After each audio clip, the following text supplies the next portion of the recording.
오늘 마가복음 3장 13절에서 19절의 말씀을 근거로 예수님의 방법론이라는 제목으로 함께 말씀을 나누기를 원합니다. 박사 논문을 제가 쓰기 시작할 때쯤에 교수님께서 말씀하신 것이 생각이 납니다. 논문은 결과가 중요한 것이 아니라 방법론이 더 중요하다 말씀을 하셨습니다. Research methodology is more important than research product. 그렇죠. 우리가 이 말이 꼭 논문만 아니더라도 살면서 뭐라고 하죠? 결과보다 과정이 더 중요하다라는 말을 많이 듣습니다. 어떤 결과로 이르는 길에는 방법이 있습니다. 어떻게 저 목표까지 가는가? 어떻게 세미한 성도님들이 더 신앙생활을 잘할 수 있겠는가? 어떻게 세미한 성도님들이 하나님을 더 깊이 만나고 은혜를 경험하는가? 어떻게 하면 달라스 지역의 불신자들이 더 많이 예수 그리스도께로 오겠는가? 이렇게 어떻게라는 질문을 생각을 하면 우리는 방법을 말하게 되고 그 방법을 말하게 되는 것이 방법론 또 과정을 거치게 되면 methodology, 이 방법론이 됩니다. 오늘 본문은 어떻게 보면 예수님께서 12제자를 부르시고 세우신 것 그 이상 이하의 본문이 아닐 수도 있겠습니다. 그러나 여러분 말씀을 깊이 보시면 예수님께서 어떤 방법으로, 예수님은 어떤 방법론으로 이 제자들을 택하시고 또 주님의 일을 행하기를 원하셨는지 함께 말씀을 통해서 보기를 원합니다. 그래서 오늘 제목이 예수님의 방법론이라고 제목을 지어봤습니다. 13절 말씀 다시 한번 보시겠습니다. 13절 같이 읽습니다. 시작. 또 산에 오르사 자기가 원하는 자들을 부르시니 나온지라 이에 12를 세웠다. 오늘 이 말씀을 더 깊이 볼 텐데 여러분 또 산에 오르고 예수님이 원하시는 사람들 이 12를 불렀다. 원하신다라는 표현도 우리가 볼 것이고 또 12를 세웠다라는 표현도 볼 것인데 12명이 되든 몇 명이 됐든 원하는 사람을 썼든 원하지 않는 사람을 부르셨든 누굴 불렀다고요? 결론은 사람을 불렀다. 그래서 첫 번째 우리가 기억해야 되는 이 예수님의 방법론의 첫 번째는 예수님의 방법은 사람이다라는 것입니다. 사람이다. 하나님의 방법은 뭐다? 사람이다. Jesus methodology is people. 사람이다.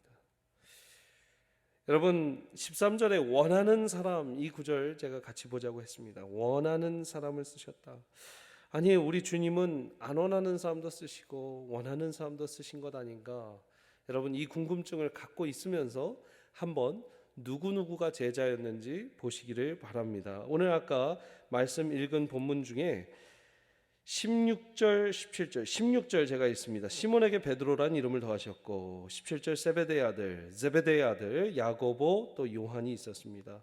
또 이 둘에게는 보아너게 우레의 아들이라는 이름을 더했다.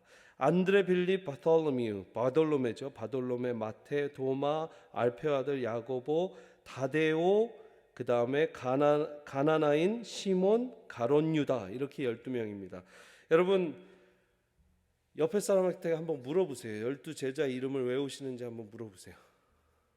12제자 이름을 외우십니까? 물어보세요. 오늘 그래서 재밌는 걸 하나 할 텐데 저를 따라서 해보시겠습니다. 사자성어예요. 유유야야.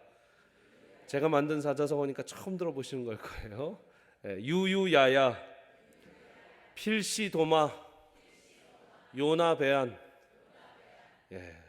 유유야야는 뭘 하려는지 아시겠죠? 유다, 야고보입니다. 둘씩 있었어요. 큰 유다, 작은 유다, 그 다음에 큰 야고보, 작은 야고보 있었고요. 요거는 뭐 어떻게 쉽게 외우는 방법을 따로 말씀을 못 드리겠어요. 유유야야 하든지 야야유유 하든지 야유야유 하든지 유야유야 하든지 야고보가 2명이고 유다가 2명인 거는 외우세요. 우리 세미한교회 여러분 할렐루야. 요거 쉬운 사자성어죠. 유유야야. 그 다음에 필시도마, 요나, 베안은 조금 재밌는 상상을 한번 해보겠습니다. 여러분 요나서 기억나십니까? 요나서 기억나세요? 요나가 도망을 갑니다. 도망을 갔을 때 뭘 타고 가요? 배를 타고 갑니다. 그래서 필시 도망가는 요나가 배 안에 있을 것이다. 필시 요나 배 안, 이렇게 필시 도망가는 요나가 배 안에 있을 것이다. 따라해 보십시오. 필시 도마 요나 배 안. 자, 그러면 누구누구가 필은 왜 필일까요? 요거 좀 헷갈리실 수 있어요. 빌립을 제가 필립이라고 했습니다. 영어로 하면 필립이죠, 그죠? 시는 뭐예요? 시몬, 그죠? 필시 누구예요? 도는 누구예요? 도마죠. 마는 누구예요? 그러면 마태. 어유 잘하시네요. 그러면 필시 도망가는 요는 누구예요? 예. 그 다음에 나가 좀 헷갈릴 수 있는데 나다니엘 따라해보세요.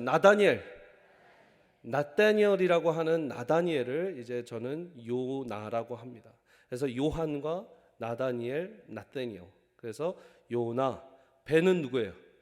베드로. 아는 누구예요? 안드레. 할렐루야. 자, 눈을 감고 처음 누구예요? 유유야야, 필시 도마, 요나 베알. 그죠? 다 외우셨어요? 네. 30초 드릴 테니까 옆에 사람하고 한번 연습해 보세요. 네. 필시 도마. 누군지 얘기하세요. 빨리 지금 외워야 돼요. 필립, 시몬, 유다.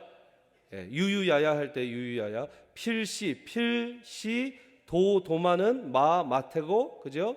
뭐예요? 요나 베안, 요한, 그 다음에 나다니엘, 그 다음에 베드로, 그 다음에 안드레. 네. 제가 옛날에 시험 볼 때 쉽게 외우려고 이렇게 했는데 이걸 제가 설교할 때도 이렇게 얘기할 줄은 몰랐어요. 근데 실제로 12제자 외우는 거를요, 이렇게 그냥 눈 감고 있어도 여러분 몇 명은 아시잖아요. 그냥, 그죠? 베드로, 요한, 마태 다 기억나시잖아요. 근데 이제 거기에서 어려운 게 뭐 마가도 넣고 막 누가도 넣고 그러시면 좀 곤란해요. 12제자 안에 들어가 바울도 넣고 막 어떤 분은 왜요? 막 바울이 제자라고 했는데 왜 12제자 안에 안 들어갈까? 여러분 신약을 다시 쓰시면 안 됩니다. 네, 바울은 12제자 안에 없었어요. 나중에 제자 돼서 이 12제자가 인정 안 해주는 제자로서 열심히 살았었어요. 또한 그러다가 나중에 예루살렘 교회에서 또 인정해주는 또 바울이 되는 것이죠. 여러분, 그래서 이 12명을 여러분 잘 기억해 놓으세요. 예. 이 신앙생활 10년 넘게 20년 넘게 해서도 12제자 못 외우고 다니시는 분들도 많습니다. 자, 12명을 세웠습니다. 근데 아까 말씀하셨듯이 이 유유야야, 필시도마, 이 요나 베아니, 이렇게 할게요. 12명 이 이름이 다 하나님께서 원하는 사람, 예수님께서 원하는 사람을 썼다라고 오늘 성경은 기록하고 있습니다. 근데 이 사람들 하나하나를 보면 참 원하지 않을 것 같은 사람들입니다. 빌립은요, 셈이 빨라서 이 나중에 예수님이 오병이어 기적을 벌이시는데 빵 5개 또 이 물고기 2마리를 그냥 하는 거 계산이 빨라서 이거 절대 안 됩니다. 부정적으로 아주 날카롭게 얘기했던 사람이 빌립입니다. 도마하면 뭐예요? 의심 많은 도마. 의심이 많아서 예수님이 부활하신 그 몸을 제자들이 봤다고 하는데 나는 손을 집어넣어 보지 않고서는 못 믿겠다 해서 예수님이 직접 나타나셔서 손에 너의 손을 넣어보아라, 옆구리에 네 손을 넣어보아라 했던 의심 많았던 도마입니다.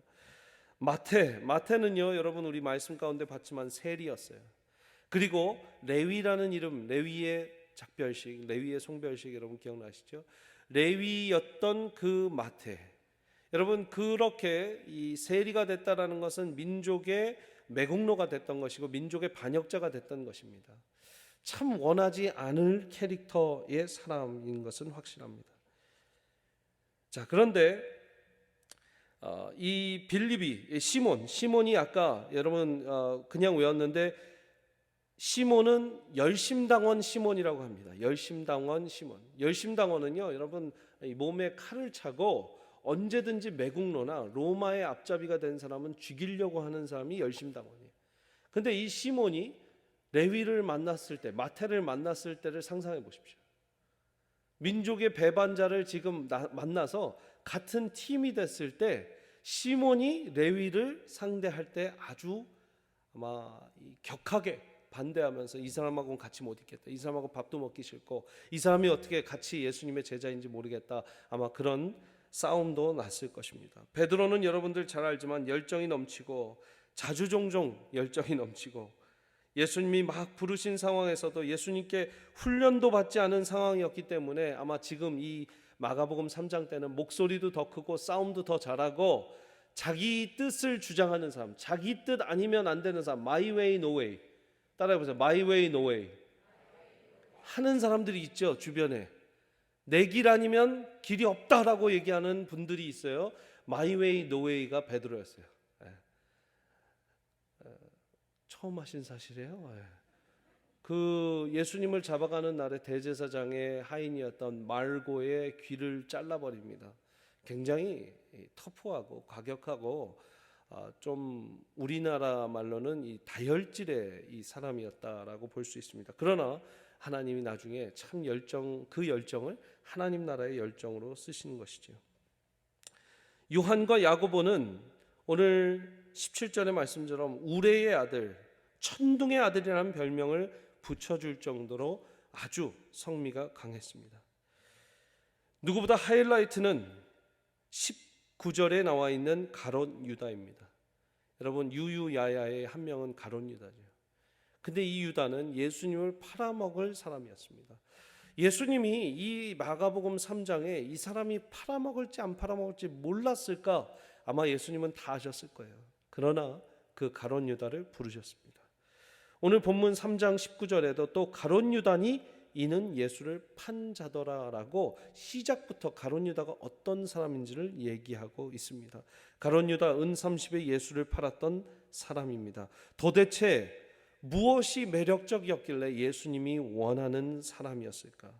원한다라는 이 표현을 요즘 말로 하면 스펙이 훌륭하고 또 멋지고 몸짱이고 얼짱이고 얼굴도 작고, 얼굴도 작아야 좋은 것 같아요. 저한테 계속 얼굴 작아졌다고 칭찬하실 때가 있고 얼굴 커졌어요 하면서 걱정하시니까 저는 이 교회 오기 전까지 얼굴 작은 게 칭찬인지 몰랐는데 오늘 뭐 내일 뭐 여러분 목회자가 그거에 신경 안 쓸 수 있도록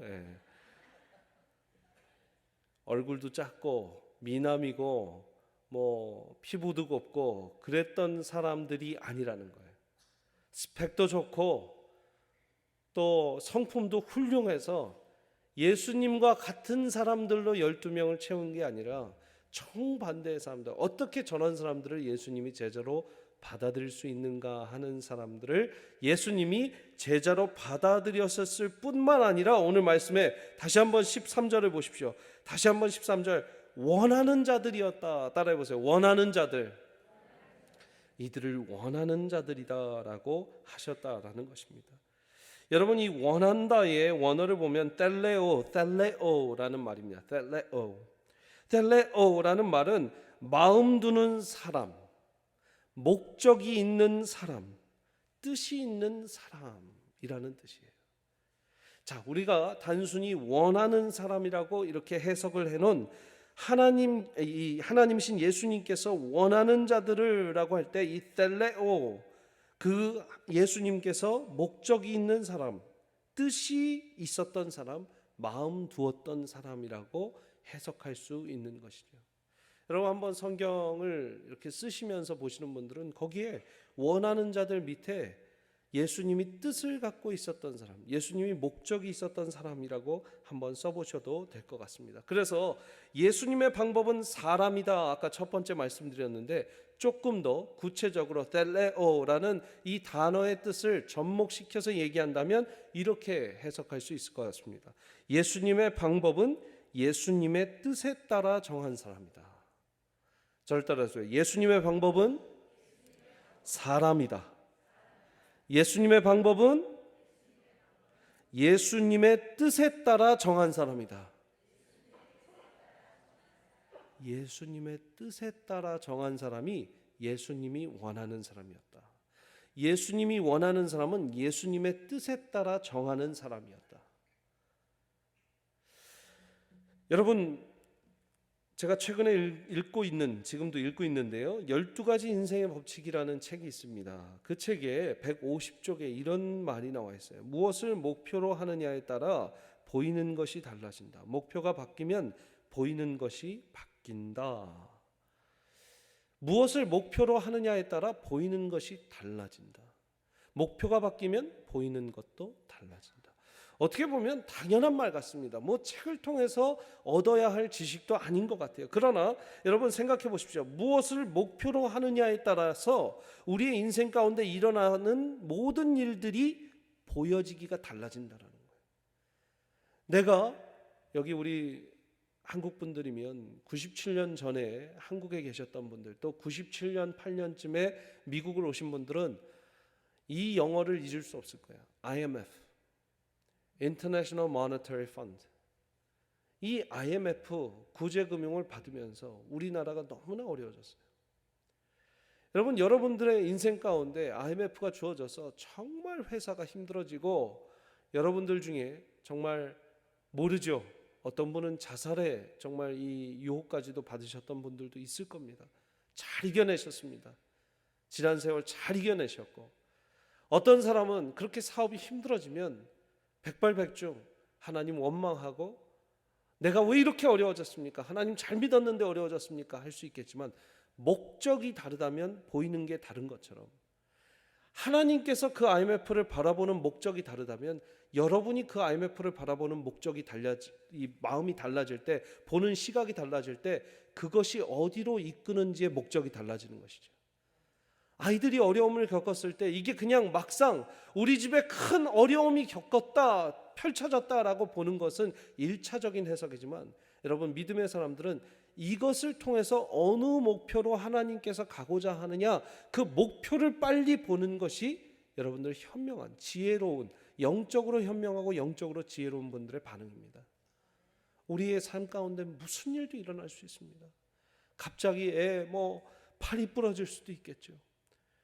우리 집사님 한 분 따님이 팔이 부러져서 이번 주에 참 고생이 많으셨는데, 팔이 부러질 수도 있어요. 애가 놀다가 넘어질 수도 있고, 애가 놀다가 뛰어서 또 높은 데서 떨어져서 머리가 깨질 수도 있습니다.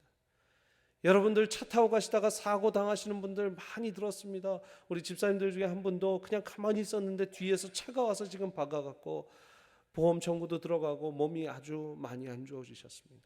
여러분, 우리의 그냥 평탄한 인생 같지만 너무나 많은 일들이 일어나고 있어요. 자녀가 정신적으로 어려움이 있을 때도 있고, 자녀가 육체적으로 어려움이 있을 때도 있고, 아내가 남편이 갑자기 어머니가 쓰러지시고 갑자기 남편이 쓰러지십니다. 그것은 현상이에요. 따라해보세요. 현상. 그런데 그것이 현상으로 일어나는 그 다음 목표가 어디냐에 따라서 우리는 모든 보는 관점이 달라진다라는 거예요. 현상 이후의 목표를 봐야지 이 일이 왜 일어났는지를 알게 되는데, 여러분들, 이 제자들은 지금 현상적으로는 별 볼 일 없는 사람들이에요. 성미도 고약한 사람들이에요. 천둥과 같은 사람들도 있었다고 그랬어요. 그러나 예수님이 이들을 향한 목적과 목표가 어디에 있느냐에 따라서 이들을 바라보는 관점이 달라지는 것입니다. 할렐루야. 우리를 바라보실 때 누구를 목사로, 누구를 집사로, 누구를 권사님으로, 누구를 장로님으로 세우시겠습니까? 누구를 목자로, 목녀로 세우시겠습니까? 우리의 현상 갖고 세우는 게 아니라 하나님, 예수님, 성령님, 삼위일체 되시는 하나님의 목표를 가지고 우리를 세워주심을 여러분들 믿으시기 바랍니다. 그것은 지금 보이지 않는 거예요. 나중에 보이는 거예요. 이 세리 레위가 마태복음의 저자 마태가 될 줄은 예수님만 아셨던 거예요. 그리고 부르셨던 거예요. 이 베드로가 성미가 고약하고 아주 그냥 강한 사람이었고, 마이웨이 노웨이 했던 사람이지만, 그로 인해서 교회가 세워지고, 그의 고백, 어떤 고백이죠? 예수 그리스도는 주님이십니다, 하나님의 아들이십니다 했던 그 고백의 근거로서 교회가 세워지는 역사가 일어났습니다. 하나님이 목적을 두면 그 사람이 달리 보이는 거예요. 옆에 사람을 한번 보시기 바랍니다. 뚫어지게 쳐다보시기 바랍니다. 뚫어지게. 그리고 축복하겠습니다. 하나님의 목적이 보입니다. 아멘이십니까? 우리를 있는 현상대로 보지 마시고 목표가 어디 있느냐? 목적이 있느냐? 우리 예수님께서 그들을 원하셨다라는 것은 그들을 향해서 목표가 있었다라는 것입니다.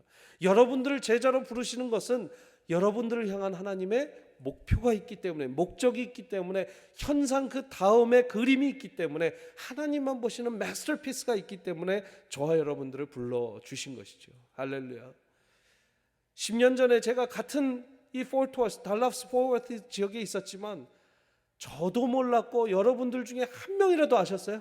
예언의 은사가 있어서 저 전도사님이 세미안교회 담임 목사로 올 것 같다. 10년 전에 H마트에서 저 마주치고 찍으신 분 있어요? 없다고요. 저도 몰랐고 여러분도 몰랐어요. 근데 하나님은 아셨던 거예요. 하나님은 목적이 있으시고 목표가 있으셨어요.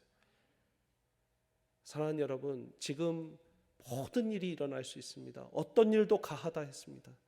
그러나 지금 이 일 가운데 하나님께서 어떤 목표를 갖고 계신가를 깊이 고민하시고 묵상하시고 기도하시며 찾아가시는 것이 신앙생활의 맛인 줄 믿습니다. 여러분, 그걸 찾으셔야 돼요. 그래서 저는 이렇게 적어봤습니다. 무엇을 목표로 하느냐에 따라 보이는 것이 달라진다. 목표가 바뀌면 보이는 것이 바뀐다 하는 그 저자의 말을 삶에서 어떤 과정을 겪었느냐에 따라 삶의 목표가 달리 보인다. 삶에서 어떤 과정을 겪으며 하나님께서 보이게 하시는 소망이 앞으로의 목표가 되는 것이다. 여러분, 이 말이 되게 중요해요. 하나님께서 어떤 과정을 겪으며 하나님께서 보이게 하시는 소망이, 지금 여러분들이 어려움 가운데 갖고 계신 그 소망이 앞으로의 목표가 되는 것입니다. 여러분, 과정이 더 중요하다라고 얘기하는 건 과정이 향하고 있는 목표가 있기 때문이에요. 목적을 이룬 사람들, 목표가 이루어진 사람들은요, 여러분 우울증이 금방 와요. 왜요? 과정의 소망이 더 이상 없기 때문이에요. 다음 과정에 대한 소망, 다음 과정을 하나님께서 또 어떻게 인도하실까? 다음 과정은 그 과정 가운데 겪는 소망과 위로와 하나님과의 그 교제가 정말 소중한 거거든요. 그 과정을 즐기시고 여러분들 하나님 안에서 목표를 찾으시기를 바랍니다. 예수님의 방법은 사람입니다. 예수님의 방법은 예수님의 뜻에 따라 정한 사람입니다. 자, 예수님의 목적이 생긴 이상 그 제자들은 똑같은 삶을 살 수가 없습니다. 지금은 업으로, 지금은 세리로 이렇게 저렇게 부름 받았지만 이제 예수님의 목적이 그들의 인생 가운데 부어지고, 보세요, 그들은 모르고 불려졌지만 예수님의 목적과 비전이 그들의 인생에 부어지고, 그들의 인생과 비전에 예수님의 목적과 예수님의 비전이 맞아떨어지면 그게 정체성이 되는 겁니다. 교회가 왜 비전이 중요합니까? 말하죠. 여러분, 교회는 그냥 다니는 게 아니라 교회는 여러분들의 꿈이 되는 겁니다. 아멘이십니까? 교회는 여러분들의 목표와 목적이 되고 여러분들의 비전이 되는 것이에요. 왜냐하면 하나님께서 뜻이 있어서 이렇게 불러주신 교회 안에서 하나님이 교회 지도자들과 여러 목회자들과 또 여러 우리 중직들과 또 우리 여러 목장이 추구하고 있는 비전과 그림이 있는데, 비전과 그림, 그 꿈이 여러분들의 인생에 부어질 때 여러분들 목적과 목표가 생기는 것이기 때문입니다. 그리고 그 목적과 목표는 지극히 성경적이어야 돼요. 아멘. World, WORLD 중에 Worshiping Church, Oikos Church, Reaching Out Church, Life Giving Church, Discipling Church 중에 성경적이지 않은 거 하나만 갖고 와보세요. 없어요. 이것이 우리의 목표, 비전의 근간되기 때문에, 세계미국 한국을 그리스도께로, 여러분 이것이 근간되었기 때문에, 성경적인 이 목적에 근간되었기 때문에 우리는 마음 놓고 이 비전을 여러분들 우리 안에 심을 수 있는 겁니다. 심으면 그게 뭐가 된다고요? 정체성이 되는 거예요. 뉴 아이덴티티가 되는 거예요. 할렐루야. 그래서 예수님의 방법은 새로운 정체성입니다. 예수님의 방법은 뭘까요? 정체성입니다. 새로운 정체성입니다. 새로운 정체성, New Identity. 따라해 보세요. 새로운 정체성. 여러분, 오늘 16절 17절에는 새로운 이 이름들, 제목, 이 별명들을 지어줍니다. 시몬에게는 베드로라는 이름을 더하셨고, 더하셨어요. 이후에 시몬 베드로가 되는 거지 시몬 대신에 베드로가 쓰여지진 않았어요. 시몬 베드로라고 불려집니다. 세베대의 아들 야고보, 야고보의 형제 요한, 이 둘에게는 보아너게스 그리고 우레의 아들이라는 이름이 더해졌다. 요거는 좀 별명이에요. 별명. 안드레아, 빌립, 그다음 바솔로미우, 마thew, 도마, 알페오의 아들 야고보 및 다데오와 가나나인 시몬. 여러분 아까 이 다데오 얘기를 안 했는데 다데오가 유다예요. 다른 이름은 유다예요. 예. 여러분 이 말 이름 가운데 천둥의 아들이라는 말이 참 재밌습니다. 누가복음 9장 51절 56절에 왜 요한과 야고보가 천둥의 아들, 우레의 아들, 보아네게스라고 이름이 붙여졌는지 한번 말씀을 보시기 바랍니다. 51절부터 56절이에요. 누가복음 9장입니다. 예수께서 승천하실 기약이 차감해 예루살렘을 향하여 올라가기로 굳게 결심하시고 사자들을 앞서 보내심에 그들이 가서 예수를 위하여 준비하려고 사마리아인의 한 마을에 들어갔더니 같이 읽게 시작. 예수께서 예루살렘을 향하여 가시기 때문에 그들이 받아들이지 아니하는지라 제자 야고보와 요한이 이를 보고 이르되 주여 우리가 불을 명하여 하늘로부터 내려 저들을 멸하라 하기를 원하시나이까. 예수께서 돌아보시며 꾸짖으시고 함께 다른 마을로 가시니라. 이런 거죠. 예수님이 지금 예루살렘으로 가려고 그러는데 사마리아 마을에 잠깐 들렸어요. 그래서 머무시기를 원하는데 예루살렘 간다고 그러니까 아무도 이 예수님을 받아주지 않는 것이죠. 그랬더니 요한과 야고보가 화가 나서 주님, 제가 지금 하늘로 명해서 지금 천둥벼락치라고 저들에게 그렇게 기도 한번 할까요? 예수님이 넌 지금 내 옆에서 뭘 배웠냐? 그러면서 구박하시는 거예요. 근데 그 이후부터 제자들이 어이구 천둥치게 하는 사람, 천둥치는 사람 뭐 이렇게 지금 놀림거리가 된 거예요. 그래서 우레의 아들, 천둥의 아들이다라는 별명도 갖게 되었습니다. 여러분 참 감사한 게요. 베드로가 이름이 뭐예요? 시몬. 원래 시몬이죠. 시몬은 이 히브리어로 시므온에서 왔어요. 듣다.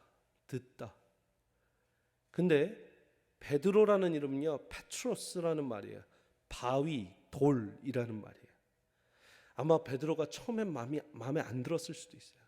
왜 나를 돌이라고 하는가? 야, 이 돌아 이러는 거죠. 예수님이. 아니 내 이름은 시므온, 들으셨다, 듣다. 너무 좋은 말인데 왜 우리 주님은 나보고 돌아, 바위돌아 이렇게 부르실까? 근데 물론 성정이 바위돌 같고 돌 같아서 그럴 수도 있지만 나중에 뭐예요? 이 뜻이 Church on the rock, 돌 위에, 단단한 돌 위에 세워지는 그 반석 위에 세워지는 교회라는 뜻을 갖기 위해서 페트로스, the rock 이라는 이름을 붙여줬잖아요.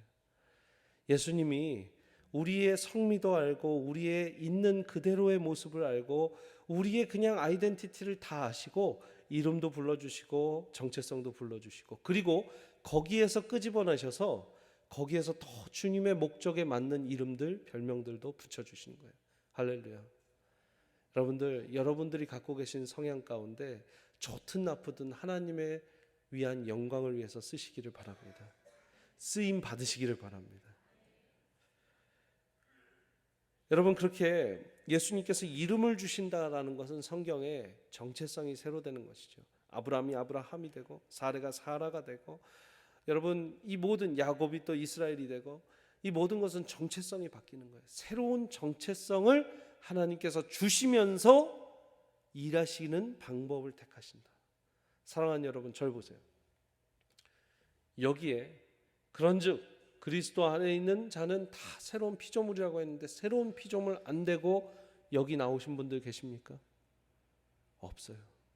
우리가 여기에서 성도로서 금요 성령 집회에서 말씀을 사모하며 있을 수 있는 유일한 이유는 우리 세미안교회가 금요 성령 집회가 있어서도 아니고 이은상 목사가 오늘 설교를 했어서도 아니에요. 모두 다 하나님께서 여러분들을 새 것으로 만드셔서 불러오셨기 때문인 줄 믿으시기 바랍니다.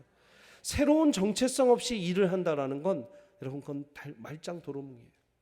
여러분들 일터에서 누구 한 명을 고용하더라도 뭐 하다 오셨습니까? 어부하다 왔습니다. 우리 일은 주방에서 일하는 건데 할 수 있겠습니까? 할 수 있습니다. 뭐든 할 수 있습니다. 그렇게 해도요, 하루 이틀 못 가서 힘들어요. 왜요? 자기의 정체성은 어부였는데 지금 이걸 하려니까 힘든 거죠. 빨리 그 사람은 주방에서 일하는 정체성으로 돌려와야 그 식당에 도움이 되는 사람이 될 수 있습니다. 제 말이 맞습니까? 틀립니까? 맞죠.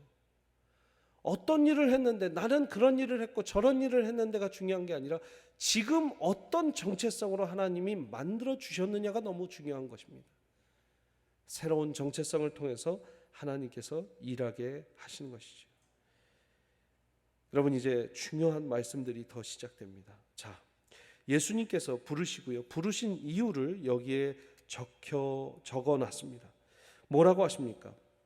14절 한번 말씀 보십시오. 14절. 이에 12를 세우셨으니 이는 자기와 함께 있게 하시고 또 보내사 전도도 하며 귀신을 내쫓는 권능도 가지게 하려 하심이로라. 다시 한번 14절 보여주세요. 이에 12를 세우셨으니 이는 자기와 함께 있게 하시고, 따라해 보세요. 자기와 함께 하시고, 자기와 함께 있게 하시고, 그것이 첫 번째 목적이에요. 또 보내사 전도도 하며 두 번째 목적이에요. 또 귀신을 내쫓는 권능도 가지게 하려 하심이로라. 이게 세 번째 목적이에요. 자, 예수님이 제자들을 왜 부르셨다? 첫 번째, 말씀 그대로. 첫 번째, 자기와 함께 있게 하시려고. 두 번째, 보내사 전도하게 하시려고. 세 번째, 귀신을 내쫓는 권능도 가지게 하려 하심이로라.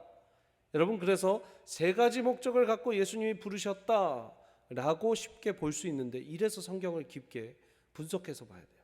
자, 보세요. 다시 그 말씀 띄워주시면, He appointed 12, designating them apostles that they might be with him. 여기가 이제 큰 목적이에요. 큰 목적. 그들이 예수님과 함께 있게 하시려고. 자, 함께 있게 하시되 보면 and that 이후부터는, 자, 우리 성문 영어 종합 영어로 가면 that절이 이어집니다. And that so that he might send them out to preach and to have the authority to drive out demons. 여러분, that he might send them out to preach and to have authority to drive out demons. 처음에 so that으로 이어져서 he might send them out to preach, 그들로 한해서 전도도 하게 하시고 and to have authority, 그리고 권능을 갖게 하시는데 이 귀신 쫓는 권능을 갖게 하신다. 먼저 함께 있게 하시고가 큰 목적이고, 함께 있다 보면 전도하게 되고 권능을 얻게 돼서 귀신도 쫓는다. 그러면 주 원인이 뭡니까? 함께 있게 하시려고가 주 원인이라는 거예요. 전도시키고 그 다음에 이 귀신 쫓게 하시려고가 목적이 먼저가 아니라 함께 있게 하시려고가 먼저 목적이다. 예수님의 방법은 함께입니다. 예수님의 방법은 함께입니다. 따라해 보세요. 예수님의 방법은 함께입니다. That they might be with them. 그들과 예수님이 함께 있으시려고. 저는 누차 얘기를 했습니다. 예수님께서 왜 우리를 구원시키셨다고요? 우리를 구원시키셔서 우리와 교제하고 싶으셔서. 우리가 구원이 안 된 상황에서는 예수님과 교제가 됩니까? 성령과 교제가 됩니까? 되지가 않는다는 거예요. 내 자식으로서 내 집에 들어오지 않고서는 그 애 밥 먹이고 싶어도 어쩌다 한번 들어와서 밥 먹일 수는 있어요. 그러나 내 집 가운데 살면서 밥 먹이지 못해요. 그래서 양자로 삼고 내 집에 두면 내가 먹이고 내가 입힐 수 있는 거예요. 우리 하나님도 똑같이 하셨어요. 계속 딴 집 가서 얻어먹고 다니니까 너 그러면 내 양자를 해라. 그래서 우리를 뭐 했다고요? 아답트 했다고 그래요. 우리 주님이. 뭘 대가로? 예수님의 피의 보혈의 그 값어치를 대가로 우리를 양자 삼으셨다 말씀을 하십니다. 우리를 구원시키신 이유도 함께 하시려고.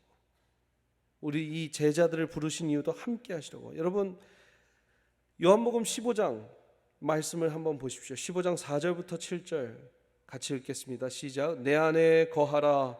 나도 너희 안에 거하리라. 가지가 포도나무에 붙어 있지 아니하면 스스로 열매를 맺을 수 없음 같이 너희도 내 안에 있지 아니하면 그러하리라. 나는 포도나무요 너희는 가지라. 그가 내 안에 내가 그 안에 거하면 사람이 열매를 많이 맺나니 나를 떠나서는 너희가 아무것도 할 수 없음이라. 예수님 지금 뭐 말씀하시는 거예요? 함께 있어라. 함께 있어라. 6절에 사람이 내 안에 거하지 아니하면 가지처럼 밖에 버려져 마르나니 사람들이 그것을 모아다가 불에 던져 사르니라. 너희가 내 안에 거하고 내 말이 너희 안에 거하면 무엇이든지 원하는 대로 구하라. 그리하면 이루리라. 이 말씀도 뭐예요? 함께 거하라. 그리고 내 말이 너희 안에 거하라. 그러면 뭐든지 이루리라. 요한복음 15장 8절에도 너희가 열매를 많이 맺으면 내 아버지께서 영광을 받을 것이요 너희는 내 제자가 되리라. 아버지께서 나를 사랑하신 것 같이 나도 너희를 사랑하셨으니 나의 사랑 안에 거하라. 뭐 하라고요? 이제 사랑 안에 거하라. 사랑 안에 거하라. 내가 아버지의 계명을 지켜 그의 사랑 안에 거하는 것 같이. 누구도 거하신다고요? 예수님도 아버지 안에 거하고 있으니 너희도 내 계명을 지키면서 내 사랑 안에 거하라. 내가 이것을 너희에게 이름은 내 기쁨이 너희 안에 있어 너희 기쁨을 충만하게 하려 함이라. 예수님이 욕심이 있어서 내 옆에 두려고 하는 게 아니라 제자들을 지금 함께 있게 하고 싶은 게 예수님 목적, 예수님 그냥 욕심 채우려는 게 아니라 예수님이 외로워서가 아니라 그 기쁨을 그들도 느끼게 하고 싶어서이다. 함께 있는 것이 믿음 생활입니다. 함께 있음이, 예수님과 함께 있음이 믿음 생활이에요. 예수님과 함께 있음이 신앙생활입니다. 예수님과 함께 있음이 복음입니다. 예수님과 함께 있음이 하나님 잘 믿는 겁니다. 예수님과 함께 있음이 예수님과 함께 하는 것이고 예수님을 잘 믿는 겁니다. 예수님과 함께 있음이 성령 충만한 것입니다. 예수님 함께 있으라는 신학으로 계속해서 말씀하고 계세요. 오늘 말씀도 예수님이 그들과 함께 하시려고 제자들로 불렀다. 사랑하는 여러분, 우리는 예수님과 함께 있는 것에 가장 큰 기쁨을 누려야 합니다. 그렇게 함께 있기를 기뻐하는 사람들이 모인 곳을 뭐라고 하느냐? 공동체라고 합니다. 따라해보세요. 공동체. 오늘 지금 예수님이 1명 불렀어요? 2명 불렀어요? 3명 불렀어요? 5명 불렀어요? 몇 명 불렀어요? 12명을 불렀습니다. 12명이 뭐하고 있겠습니까? 이들이 공동체를 이루는 것이죠. 그래서 예수님의 방법은 또한 함께이고 공동체이다. 예수님의 방법은 뭐라고요? 공동체입니다. 예수님 공동체 방법은 여전히 함께입니다. 그러니까 예수님이 함께 있기를 원하셨는데 예수님이 공동체를 만들어 주시고 예수님이 공동체를 만들어 주심에 있어서 나랑 함께 있는 게 아니라 이제 이들과 함께가 아니라 예수님은 여전히 함께 하시며 그 공동체랑 함께 하고 계시다라는 것이죠. 저는요, 우리 교회가 너무 좋습니다. 아멘이십니까? 여러분들도 여러분들 교회가 참 좋습니까? 세미한 교회가. 여러분 앞으로 더 좋은 교회 만들어야 돼요. 그러려면 여러분들 서로를 잘 받아들이셔야 합니다. 제가 한번 영상을 보여드리고 조금 더 말씀을 드릴 텐데, 영상 한번 보여주시면, 이분이요, 지금 박성심 사모님이라는 분인데 이분은 상담학자세요. 상담학자인데 이분이 무슨 얘기를 하냐? 여러분, 우리의 인생은 결국 관계하면서 결국 물어보고 싶은 게 뭐냐? 당신은 나와 함께 있어 줄 겁니까? 라는 질문이라는 거예요. 지금 공동체에 대해서 얘기하고 있습니다. 함께에 대해서 얘기하고 있습니다. 우리가 인간관계를 맺으면서 결국 우리가 어떤 관계든 맺으며, 이름이 뭐세요? 어디에서 오셨어요? 그러셨군요. 저랑 같은 교회 출신이시네요. 저랑 같이 본향 출신이시네요. 이 모든 질문들 뒤에는 무슨 질문이 있다? 그래서 당신은 나랑 함께 있을 수 있습니까? Will you be there for me? 당신이 거기에 나를 위해서 있어줄 수 있습니까? 라는 질문이라는 거예요. 자, 여기까지 들으시고 한번 영상을 보시도록 하겠습니다. 두뇌를 공부해보면 오른쪽에 층계같이 1층, 2층, 3층, 4층이 있는데 1층 단계에 있는 것이 애착관계라는 거예요. 그 부분은 늘 이 질문을 한다는 거예요. Will you be there for me? 나와 함께 있어 줄 건가요? 라고 1번은 늘 질문을 한대요. 나한테 의미 있고 중요한 이 일을 내가 지나가는데 그때 나보다 더 큰 사람이, 나를 도와줄 사람이 있나 없나, 늘 1번 단계는 여러분 계속 한다는 거예요. 근데 중요한 건 이거예요. 그렇게 했는데 그것에 대해서 답이 예스일 때가 있고 노일 때가 있겠죠? 하나님이 지금 이 숨쉬는 이 순간에 여러분에게 예스라고 말씀하고 계세요. 무슨 일로 고민하고 계세요? 무엇 때문에 아프세요? 여러분이 알지 못하지만 여러분의 마음속에서 힘들어하는 상황에 나와 같이 해줄 수 있어요?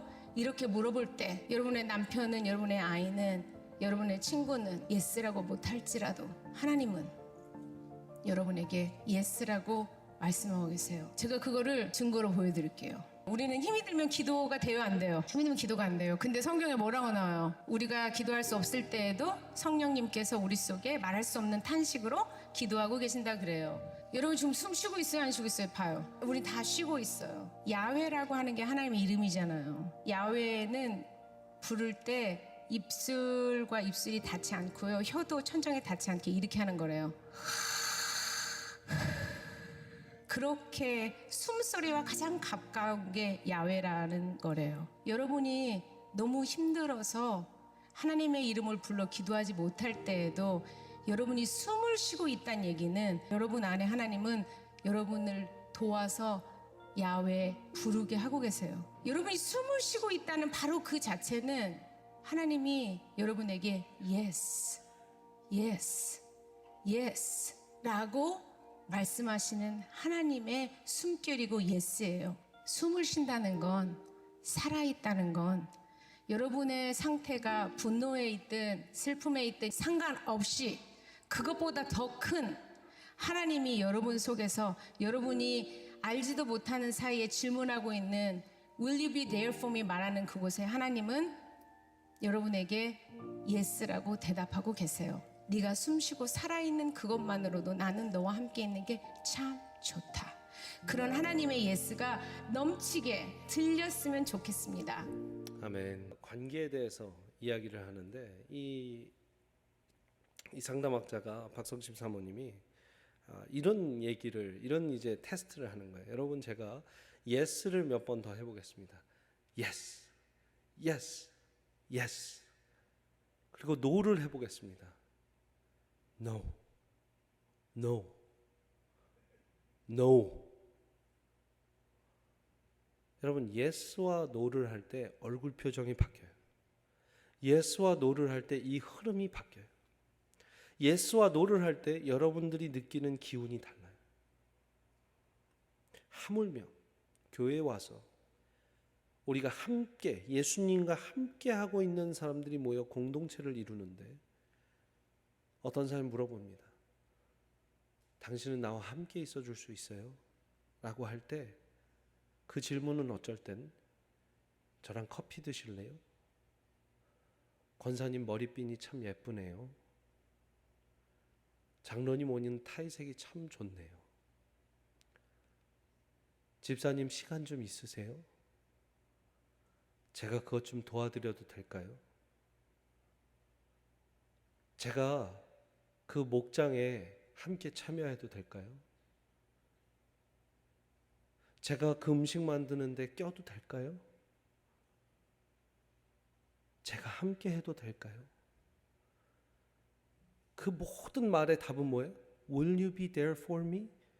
내가 당신 옆에 있어도 될까요? 당신은 내 옆에 있어 줄 수 있나요? 라는 질문이라는 거예요. 그때 여러분들의 답이 뭐라고요? Yes. Yes. 근데 너무나 많이 no를 받아요. 그리고 그게 본인이 연약할 때면 그 no는 평생의 상처가 되고 그 no는 몇 달간의 상처가 돼버리는 거예요. 자, 테스트를 한번 해봅시다. 옆에 사람에게 이렇게 한번 물어보세요. 당신은 내 옆에 있어 줄 겁니까? 했을 때 이번에는 싫든 좋든 yes. 그럼요. 당연하죠. 기쁨으로 그렇게 하고 싶습니다. 한번 무의미한 yes 말고 옆에 3분 이상 물어보세요. 3분 이상. 당신은 내 옆에 있어 줄 겁니까? Will you there for me? Will you be there for me? 물어보세요.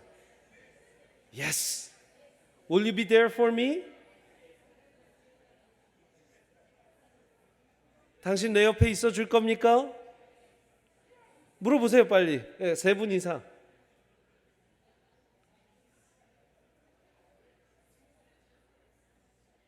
자, 절 보세요. 절 보세요. 지금 거의 모두들 웃고 계세요. 자, 다시 한번. Will you be there for me? 당신 내 옆에 있어줄 수 있겠습니까? 할 때 이번에는 좋든 싫든 싫어요 라고 하는 거예요. 무조건 싫어요예요. 예. 웃으면 싫어요 막 이러지 말고 싫어요예요. 강한 노. 자, 시작. 내 옆에 있어줄 수 있겠습니까?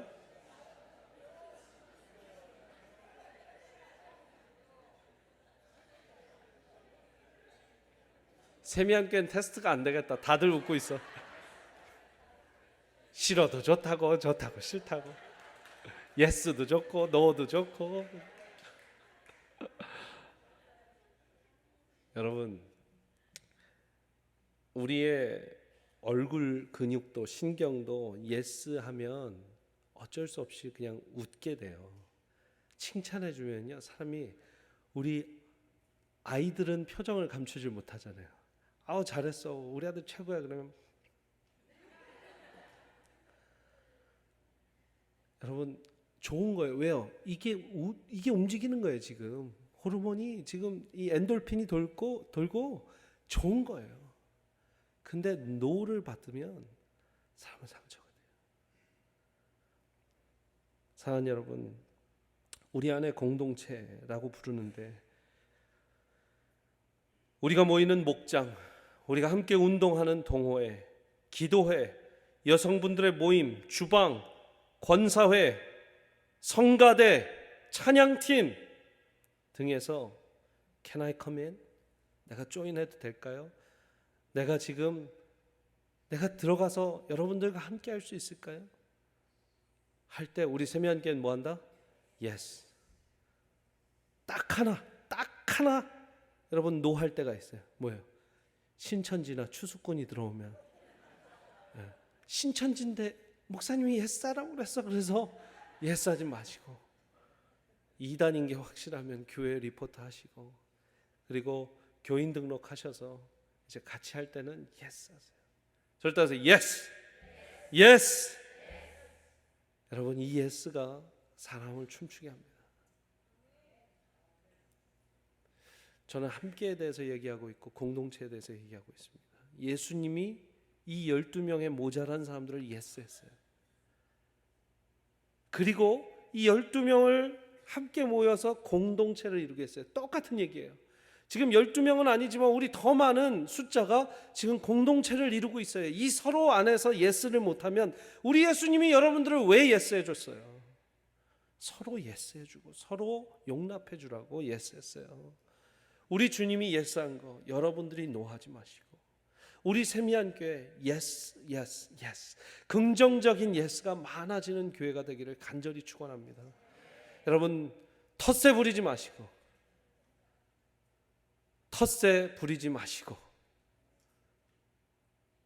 노래방에서 제일 꼴불견이 누구예요? 마이크 안 놓는 사람이에요. 교회에서 제일 꼴불견이 누구예요? 자기 아니면 안 된다고. 내 노래를 끝까지 들어라, 너희는 들을지어다. 그거 아닌 거예요. 여러분, 우리가 우리의 놓고 있는 마이크를 잠깐 내려놓고, 기득권을 잠깐 내려놓고, 내가 5년 동안, 7년 동안, 10년 동안 했던 거 내려놓고, 새로운 사람이 오면 예스 해주고 환영해주고, 조금 잘하는 것 같으면 이렇게 칭찬 많이 해주고, 본인이 했던 거 넘겨주기도 하고, 칼도 넘겨주고 도마도 넘겨주고 국자도 넘겨주세요. 가끔은 그 맛이 안 날지라도 걱정하지 마시고, 혹여나 안 나면 어떡하나, 그냥 우리 주일에는 다 맛있게 잘 먹습니다. 아멘, 할렐루야. 주님도 약속하셨습니다. 두려워 말라, 내가 너와 함께함이라. 놀라지 말라, 나는 너의 하나님이 됨이라. 내가 너를 굳세게 하리라. 참으로 너를 도와주리라. 나의 의로운 오른손으로 너를 붙들리라. 무슨 말이에요? 두려워하지 말라, 내가 너와 함께 있으리라. 함께라는 말이 이렇게 중요합니다. 마태복음 28장 19절부터 20절의 말씀은 그러므로 너희는 가서 모든 민족을 제자로 삼아 아버지와 아들과 성령의 이름으로 침례를 베풀고 내가 너희에게 분부한 모든 것을 가르쳐 지키게 하라. 볼지어다 내가 세상 끝날까지 시작 너희와 항상 함께 있으리라. 뭐 하신다고요? 함께 있으리라. 함께 있으리라. 함께 있고 주님이 함께하는 사람들이 공동체를 이뤄가면 그곳이 예수님이 계시고 성령이 계신 것이다. 여러분, 이렇게 예수님과 함께 있으면 예수님을 모시고 예수님과 함께하는 사람들이 모여 있으면 그 다음 뭐가 있어요? 예수님의 방법은 능력이라는 거예요. 능력. 아까 말씀 보셨죠? 예수님께서 부르시고 그들로 하여금 예수님과 함께 있게 하시려고, 그리고 나면 뭐가 권능이 생겨서 귀신도 쫓고 전도도 한다. 여러분, 우리가 은사를 추구해야 됩니다. 은사 추구해야 돼요. 여러분들 신앙이 깊어지면은요, 이제 SDS, 우리 세미안 디사이플스쿨, 또 세미안 리더십 스쿨, SLS, 그다음에 이제 SBS를 통해서 세미안 바이블 스쿨, 여러분 지금은 우리가 가스펠 프로젝트를 하고 있는데 이걸 다 통하면은요, 여러분들은 이제 내 은사가 뭔지를 고민해봐야 돼요. 기본적인 이 커리큘럼들을 다 해서 내가 훈련된 성도라면 이제 내 은사가 어디 있는가? 가르치는 것인가? 선생님인가? 주일학교 선생님인가? 아니면 내가 요리를 맛있게 하는 것인가? 내가 기도를 할 수 있도록, 여러분들 중에는 방언 받은 분들이 있어요. 방언은요, 자랑할 것도 아니고 뭐 할 것도 아니에요. 여러분들 기도 오래 하라고 주신 은사가 방언이에요. 아멘이세요? 다른 사람 기도 10분 하는 거, 30분 하는 거, 1시간 하는 거 힘들면 방언 받은 사람들은 3시간, 4시간, 5시간 그 하나님과의 교통하면서 다른 사람들을 위해서도 기도해라라고 주신 은사가 바로 그 방언의 기도의 은사예요. 자랑하지 마시고 기도 더 하시면 되는 거예요. 여러분, 우리는 은사가 뭔지를 고민해야 돼요. 근데 그 은사는 결국 언제 주는 거냐? 예수님과 함께 있을 때 주는 거다. 아까 예수님께서 말씀하셨어요. 예수님 직접 내가 너희 안에 있고 네 안에 내 말씀이 있으면 뭐든지 이루라고 하셨죠. 뭐든지 구하라, 그리하면 이루리라. 여러분, 하나님의 말씀과 하나님과 함께하는 그 사람은 은사가 없을래도 있는 것이고, 함께하지 못하고 있으면 은사가 있다가도 없어지는 줄 여러분들 믿으시기 바랍니다. 은사는 언제 주셔요? 능력은 언제 주신다고요? 예수님과 함께 있고 성령님과 함께 있을 때 주신다. 마지막 예수님의 방법은 사랑입니다. 마지막 19절의 말씀을 보면서 우리가 뭘 깨달아야 되겠습니까? 19절 말씀 같이 읽습니다. 시작. 또 가룟 유다니 이는 예수를 판 자더라. 여러분, he betrayed him. 가룟 유다는 예수를 팔고 배신한 사람입니다. 그러나 예수님은 그도 제자로 불러주셨어요. 아까 목표 얘기했죠. 목적 얘기했죠. 목적이 있어서 부르셨다 했죠. 이 사람의 엔딩이 뭘지 보여요. 그러나 이 유다의 엔딩 또한 하나님이 품어주시고 예수님이 품어주셔서 예수님의 제자로 가룟 유다를 불러주신 하나님의 사랑. 사랑하는 여러분, 우리가 자주 종종 예수님을 배신하고 자주 종종 예수님한테 떠나 있는 분이 있어요. 많은 신앙인들이 예수님 잘 믿다가 떠난 분들도 있어요. 예수님 모르실까요? 하나님 모르실까요? 하나님 그렇게 나약한 분 아니에요. 그러나 그럴지라도 왜 저럴 줄 알고 부르셨나? 왜 예수님을 믿는다고 했는데 저렇게 살아? 왜 예수님을 믿는다고 저 사람도 영접기도 하고 분명히 침례 받았는데 왜 지금의 삶이 저러고 교회도 안 나가고 저러고 있나? 사랑하는 여러분, 그 사람조차도 예수님은 사랑하고 같이 있고 싶으셔서 부르셨다라는 것을 기억하시기 바랍니다. 여러분 주변에 그런 분들 있으면 아직도 그분은 예수님의 사랑을 받고 예수님이 기다리고 있는 분이다라고 보시면 돼요. 아유, 저 저주받은 사람, 이렇게 보시면 안 돼요. 예수님이 지금도 데리고 오고 싶은 사람, 지금도 불러서. 여러분 얼마 전이 아니죠. 어제 저녁에 어떤 분의 장례식을 다녀왔습니다. 장례 예배를 드리고 이제 저희 교회 온 지는 얼마 안 되신 분이고 아직 등록교회는 아니시지만 타주에 계시다가 이제 저희 교회 출석하시면서 남편이 이제 부르심을 받았어요. 자녀가 선교사가 됐는데, 목사가 됐는데도 아버지가 신앙을 오랫동안 갖고 있지 않았던 거예요. 근데 주님이 마지막 몇 년 사이에 부르셔서 또 깊게도 신앙생활을 하지 못했어요. 그러나 주님이 부르셨다라는 그 자체만으로 우리는 보스턴에서 목사님이 오셔갖고 장례 예배를 인도해 주시고, 원래 다니셨던 그 교회, 제가 또 축도를 하고 천국 소망을 갖고 그 모든 목사님들 동료들이 다 와서 또 위로해 주고 그런 장례 예배를 드렸습니다. 마지막 인생길에서 예수 그리스도 이름만 있다면 구원받는 게 뭐 저런 종교가 있나라고 싶을 수도 있지만 그게 하나님의 은혜입니다. 그게 하나님의 은혜예요. 여러분, 저는 이렇게 얘기하고 싶지 않아요. 주님과 더 오랜 세월을 같이 있으신 분은요, 천국에 큰 집이 기다리고 계실 거고, 안 그런 분은 천국에 요만한 구멍집에 살 거예요. 그런 하나님 아니에요. 그러나 제가 약속드릴 수 있는 것은, 여러분이 살면서 예수 그리스도 믿고 난 이후에 막 살지 않으시고 주님과 함께 계속 사시려는 노력을 했다면 이 땅에서 이미 천국을 맛보신 것이고, 또한 천국에서 더 크게 하나님께서 칭찬해 주실 것이고, 예수님께서 더 친한 여러분들을 맞이해 주실 것이고, 이 땅 살면서 예수님 믿는 사람이 제일 좋은 게 뭡니까? 이 땅 살면서는 평화고 천국 가서는, 죽어서는 천국이다, 이거 아닙니까?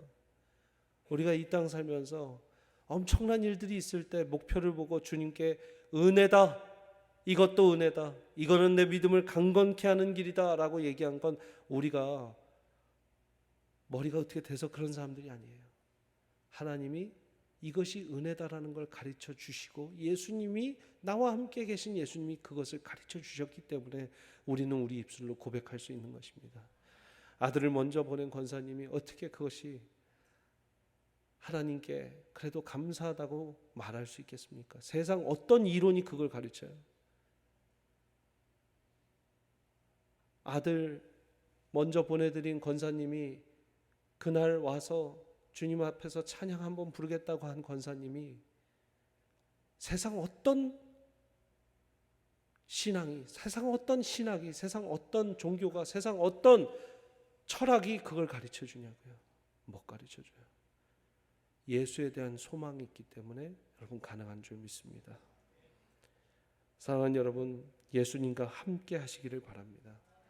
예수님과 함께 있으실 때 여러분들 주변에 누가 오시든 yes, 남편이 힘들게 해도 yes, 아내가 힘들게 해도 yes, 자식이 힘들게 해도 yes,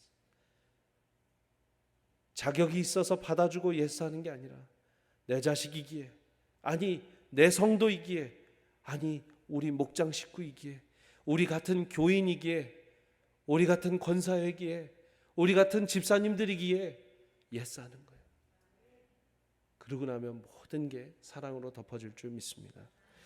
우리 한번 같이 기도할 때, 예수가 주님 우리를 부를 때 우리 찬양할 텐데요, 오늘 이 설교에 제가 이 찬양이 계속 생각났습니다. 예수가 우리를 부르는 소리.